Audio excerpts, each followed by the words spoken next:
Assalamu alaikum wa rahmatullahi wa barakatuhu. Hamidan wa nusalliyan amma ba'du fa'a'udhu billahi minash shaitanir rajim. Bismillahir rahmanir rahim. May the peace and blessings and mercies of Almighty Allah be upon each and every one of you wherever you are watching and listening me. My dear respected brothers and sisters, today I am going to speak about the rights of neighbors. There are many virtues and rights are mentioned in Hadith, and some of them today I would like to share with you. A very interesting topic, and the importance of neighbor you cannot know until you have an emergency at night and there is no one to help you except your neighbors. And there is mention in Hadith Pak, Hazrat Abdullah bin Amr radiyallahu ta'ala anhu narrated, Allah's Messenger said, the best of companions near Allah is the one who is the best of them to his companions, and the best of neighbors near Allah is the one who is the best of them to his neighbors. Very clear hadith. If you want to be close to Almighty Allah, then treat good with your neighbors, be good with your neighbors.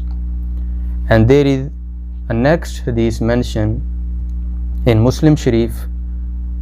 Hazrat Abu Hurairah radiyallahu ta'ala anhu narrated, Allah's Messenger said, one whose neighbors is not safe from his troubles will not enter paradise.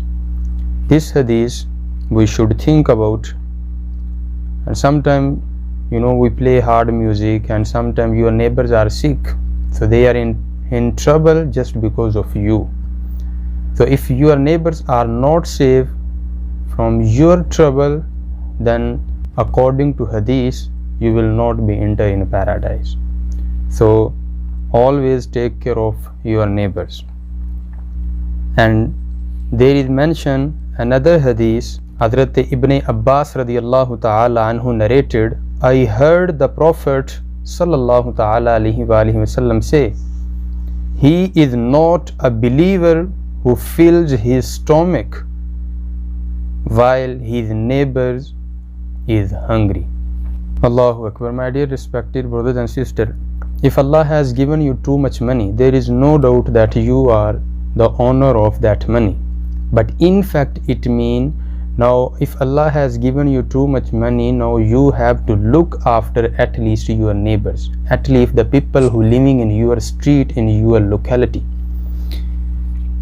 You are wearing a branded clothes, you are wearing a branded shoes, and you are eating expensive food, but your neighbors are looking forward to have a piece of bread, and their children are crying for food. So then you should think about it. You could be asked on the day of judgment about your neighbors. If Allah has given you money, so it can be that Allah is testing you. Where will you spend your money? On the right path or on the wrong path? And the best part is that you spend money on your relative, on your neighbors or needy people. And there is mention in another hadith, the Prophet of Almighty Allah used to say, O Muslim ladies, a lady neighbor should not look down upon the gift of her lady neighbors, even if it was the horn of a sheep. If there is a gift from your neighbors, you should accept it, and you should not look down upon the gift of your neighbors, although it's a small. And if you are giving gift to your neighbors, or if you are giving something to your neighbors, always give something which you like. It's not that if you have something and you don't like and then you are giving to your neighbors, because there is mention in hadith, the Prophet of Almighty Allah said, Inna Allah la yanzuru ila suwarikum wa amwalikum walakin yanzuru ila qulubikum wa a'malikum. Allah does not look at your faces and your wealth, but He look at your deeds, your heart. So if you are giving something to your neighbors and your intention is good, then you will be granted reward. So always give something which you like and which is good, valuable thing. We make dua that Allah Tabarak wa Ta'ala grant us tawfiq to be good with our neighbors, and Allah Tabarak wa Ta'ala grant us tawfiq to become a nice Muslim according to the teachings of Islam and according to the teaching of Rasulullah sallallahu ta'ala alayhi wa alihi wa sallam. Assalamu alaikum wa rahmatullahi wa barakatuh.